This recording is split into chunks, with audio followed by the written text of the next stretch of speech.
My child, I want you to know something before anything else is said. You don't have to hold yourself together right now, not here, not with me.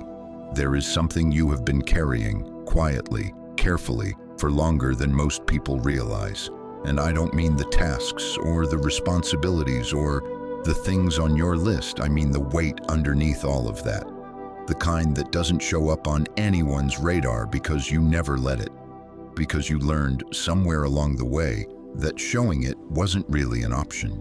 You became the one who handles things, and you handled them well. You still do. But there is a cost to that, one you don't often let yourself name out loud. Somewhere beneath the steady voice and the calm face and the "I'm okay, don't worry about me," there is a tiredness that goes deeper than sleep can touch. A fatigue that doesn't lift after a good night's rest. Because it isn't really about rest. It's about how long you have been the one everyone leans on while you lean on no one. You know what I'm describing. You felt it this morning, maybe, or last night, or in that quiet moment when everyone finally stopped needing something from you. And instead of feeling relief, you just felt empty and a little invisible. That feeling is real. It has a name, even if you've never said it out loud. You are exhausted, not just tired, exhausted in the way that only happens when a person has been strong for far too long, for far too many people, without anyone thinking to ask how they were really doing. And I want you to know, I see that. I see you, not the version of you that everyone else depends on, not the composed one, the capable one, the one who always comes through. I see the one underneath all of that, the one who is tired. I have seen you carry things that were never meant to be yours, not just the practical things, the phone calls, the plans, the problems other people brought to your door.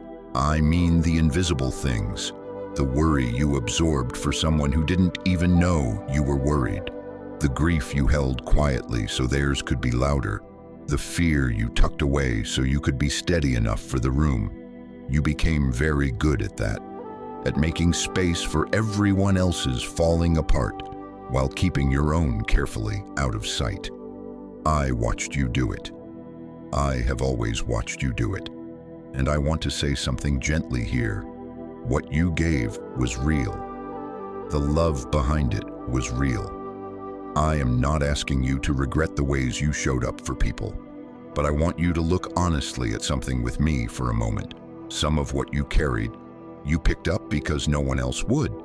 Some of it was handed to you so many times that eventually it just became yours by default.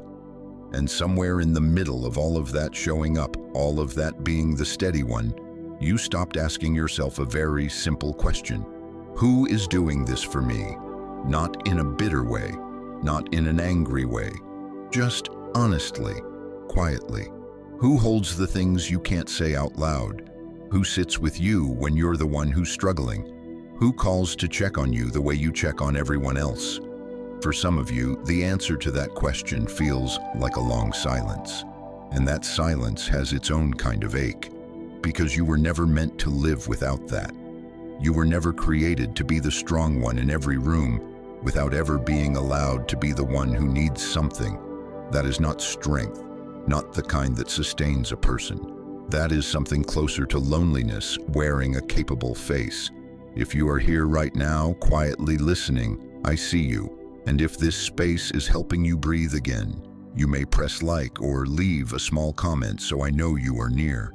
Some of you gently subscribe so this refuge can continue. And for those who feel it in their heart, even something like super thanks becomes a quiet way of helping this space reach another tired soul. There is no pressure here, only presence. The weight you have been carrying for others, I know its shape. I know how long you have held it. And I know that part of why you never put it down is because you weren't sure what would happen if you did. Whether things would fall apart, whether people would be okay, whether you would even know who you were without it. That question matters, and I have not forgotten it. There is something you do so naturally now that you may not even notice it anymore.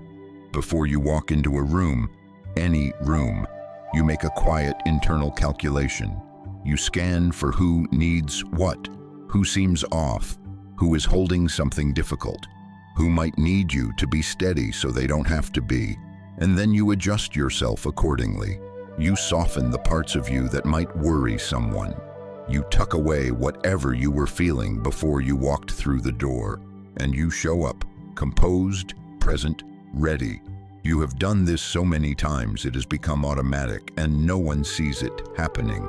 That's the part that stays hidden. People see the result, the calm presence, the reliable one, the person who always seems to have it together. They don't see the moment before. They don't see what you set aside to give them that version of you. That is a particular kind of loneliness, not the loneliness of being physically alone. You may be surrounded by people who love you, but there is a loneliness that comes from never being fully known, from always being the safe place for others, while quietly wondering if there is a safe place for you somewhere, if anyone would even recognize you without the strength, if they would know what to do with your struggle the way you always know what to do with theirs. Most of them wouldn't, would they? Not because they don't care, but because you have been so consistent, so steady for so long that somewhere along the way, people stopped thinking to ask. They assumed you were fine because you always seemed fine. And you let them assume it because it was easier than explaining something you weren't even sure how to put into words. "I'm okay" became the sentence you said most often, even when you weren't, especially when you weren't. And I want to sit with that for a moment, not to make you feel the weight of it more than you already do, but because I want you to understand something. That mask you wear, the composed face, the steady voice, it was not born out of deception, it was born out of care. You put it on because you didn't want to burden the people you love, because you have always been more comfortable holding things than handing them to someone else. That is not weakness, that is not something to be ashamed of. But it is costing you more than you have admitted, even to yourself. Because behind that calm, there is a person who is running low, who has been giving from a place that hasn't been replenished in a long time, who lies awake at night with thoughts they don't share with anyone, who sometimes feels in the most honest and private part of themselves that no one really knows how close to the edge they actually are. I know, I have always known, and I have never once looked away. And because I have always known, I want to say something to you, now that I need you to really hear. Not as a correction, not as a gentle rebuke, but as something closer to a release. You were never meant to hold everything together. I know that may be difficult to sit with, because somewhere along the way, that became the thing you believed about yourself most deeply.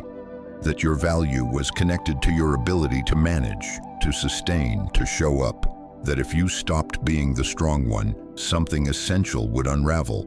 That people needed your strength the way they needed air in a room. And so you kept providing it, even when you were running on nothing. Even when the effort of appearing okay was taking more out of you than anyone could see. But I want you to hear this clearly and carefully.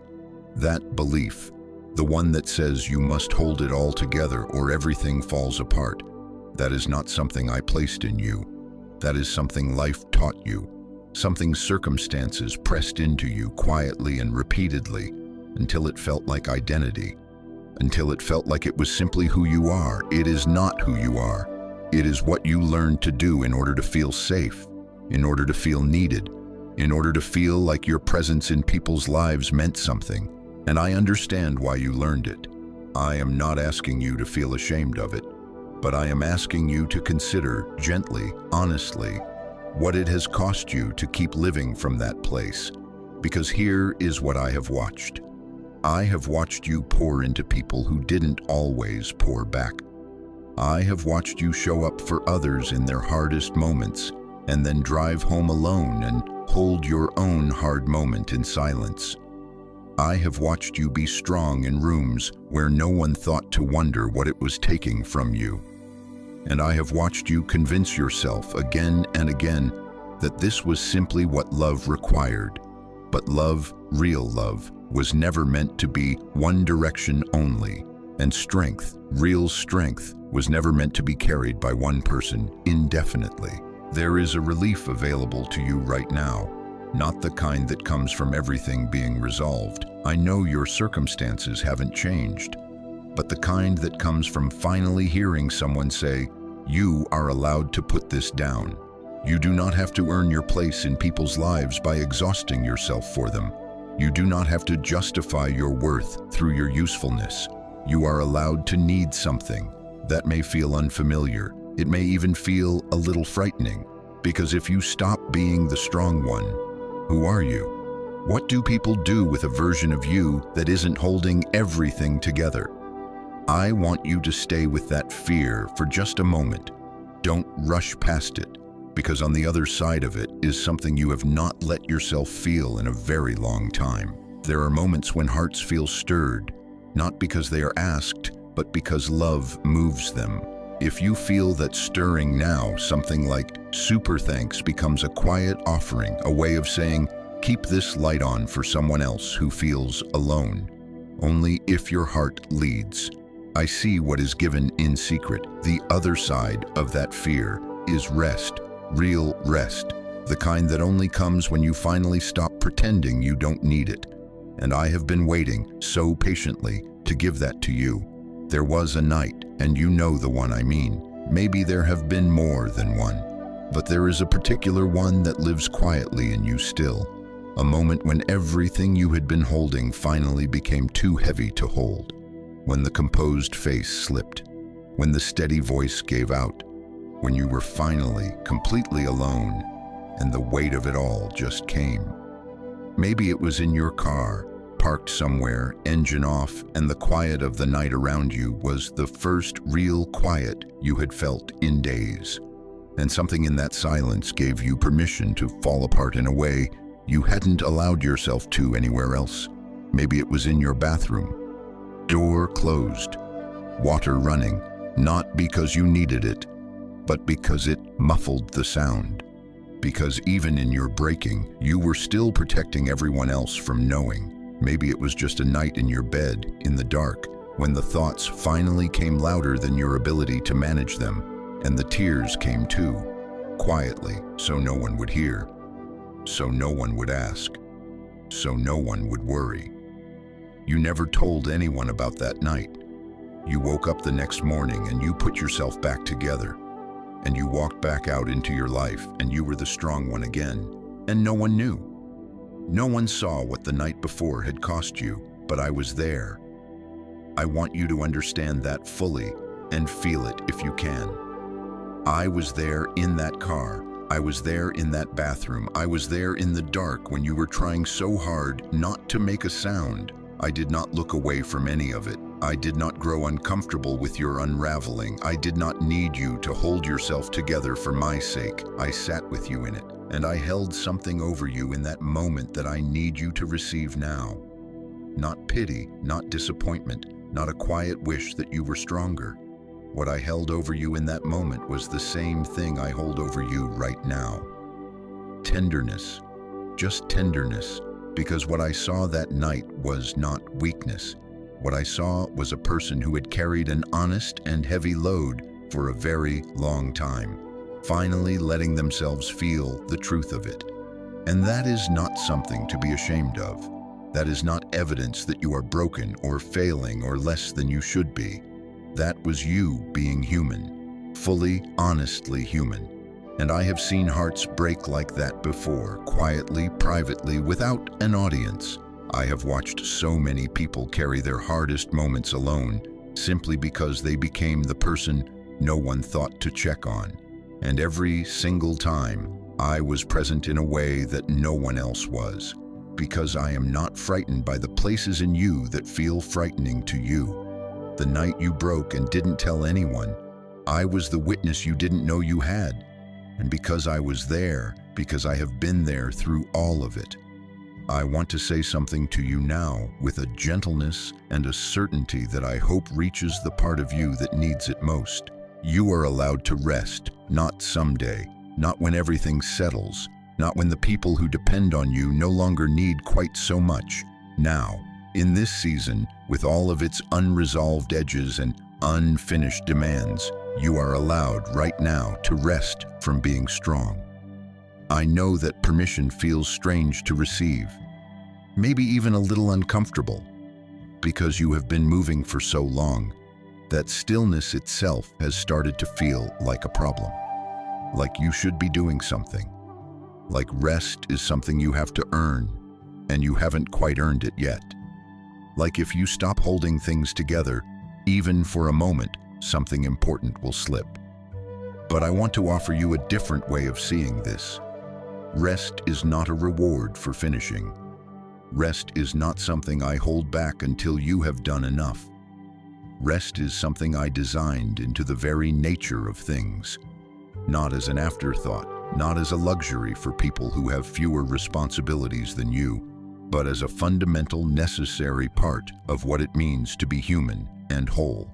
You were not built to run without it, and the version of you that keeps pushing through the exhaustion, keeps showing up past empty, keeps performing strength for the comfort of others, that version of you is not thriving. You know that. You have known it for a while now, and the fact that you have kept going anyway says something real about your love for the people in your life. But it also says something about a belief you may not have examined closely enough. The belief that you are only valuable when you are useful. That one runs deep in people like you, and it did not come from nowhere. It was taught slowly through years of being the dependable one, through being praised for your strength and quietly unsupported in your struggle, through learning that the safest version of you, the most accepted version of you, was the one who had it together. And so rest started to feel like risk, like if you actually stopped, if you actually let yourself be tired out loud, let yourself need something openly, the people and the life you had carefully held together might finally see the cracks, might not know what to do with you, might need you to be strong again before you were ready. That fear is real. I am not dismissing it, but I want you to hear this with everything in you. The cracks were never the problem. The cracks are where I have always been closest to you. In the places where your strength gives out, where your composure breaks, where you finally stop performing and just breathe. That is where I have always had the most room to be present with you. Your exhaustion is not a sign that you have failed. It is an invitation, a quiet, persistent invitation to stop carrying what was never meant to be carried alone. So let me be strong for you now, not as a concept, not as a distant theological idea you hold somewhere in the back of your mind, but right here, in this moment, as something real and close and personal. You have spent so much of your life being the one who holds. Let me be the one who holds you. I know what that asks of you. I know that receiving does not come easily to someone who has spent years giving. That being cared for feels unfamiliar in a way that is almost uncomfortable, like wearing something that doesn't quite fit yet, even though it was made exactly for you. You have been so long in the posture of strength that softening feels strange. Vulnerability feels like exposure. Letting someone in, even me, requires a kind of courage that is different from the courage you are used to. But I am asking you for it anyway, not because you owe it to me, not because it is required of you, but because you are tired in a way that only being held can touch. And I am here. I have always been here, and I am not going anywhere. There is nothing you need to do to receive what I am offering you right now. You do not need to have the right words. You do not need to have your faith perfectly in order. You do not need to have stopped struggling or doubting or feeling the weight of everything you've been carrying. You can come exactly as you are, worn down, quietly broken, unsure of what you even need, and that is enough. You are enough. You have always been enough. I want you to feel something settle in you as you hear that, not a rush of emotion necessarily, Though if that comes, let it. But something quieter than that, something underneath the feelings, a sense, however small, that you are not alone in this, that the strength you have been performing for everyone else is not something I require from you, that in this space, right now, you are simply known and loved and held. That is not a small thing. In a life where you have so often been the strong one, being held is an almost holy thing. I have watched you love people at great cost to yourself. I have watched you give when you were depleted, show up when you were barely standing, speak steady words when your own heart was anything but steady. And I want you to know that none of that went unseen, not one moment of it. Every quiet sacrifice, every swallowed fear, every night you chose someone else's peace over your own, I saw it, I see it still. And I am not asking you to stop loving people well. I am asking you to let that love be sustained by something other than your own reserves, to let me be the source you draw from, rather than the last stop you turn to when everything else has run dry. Because that is what I long to be for you.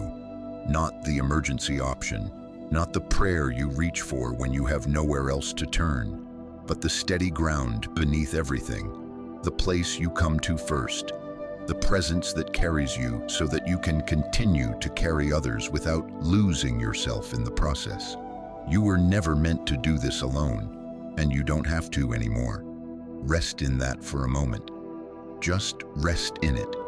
You don't have to figure out what it means for tomorrow. You don't have to know how things will change, or whether you'll feel differently when you walk back into your life after this. Just let it be true, right now, for this moment, that you are not alone, that your strength is not what makes you worthy of love, and that the one who sees everything you have carried is also the one who is strong enough to carry you. That is who I am, and that is what I am doing, even now, as you listen. I am grateful you stayed here with me. If your heart desires, super thanks is a quiet way some choose to support this space, a small offering that helps keep this light on for someone else who is tired and searching. And if something stirred in you today, I would love for you to leave a comment, even just a word or two, so I know how to hold you in prayer. If you'd like to remain close, you are welcome to subscribe or to join this quiet community and stay a little longer. Whatever you choose, there is no pressure here, only presence. My beloved, you came here tired, and that was the most honest and courageous thing you could have done. Whatever tomorrow asks of you, whatever weight finds its way back to your hands, remember this moment. Remember that you were held. Remember that your exhaustion was met not with disappointment, but with tenderness. You are not alone. You never were.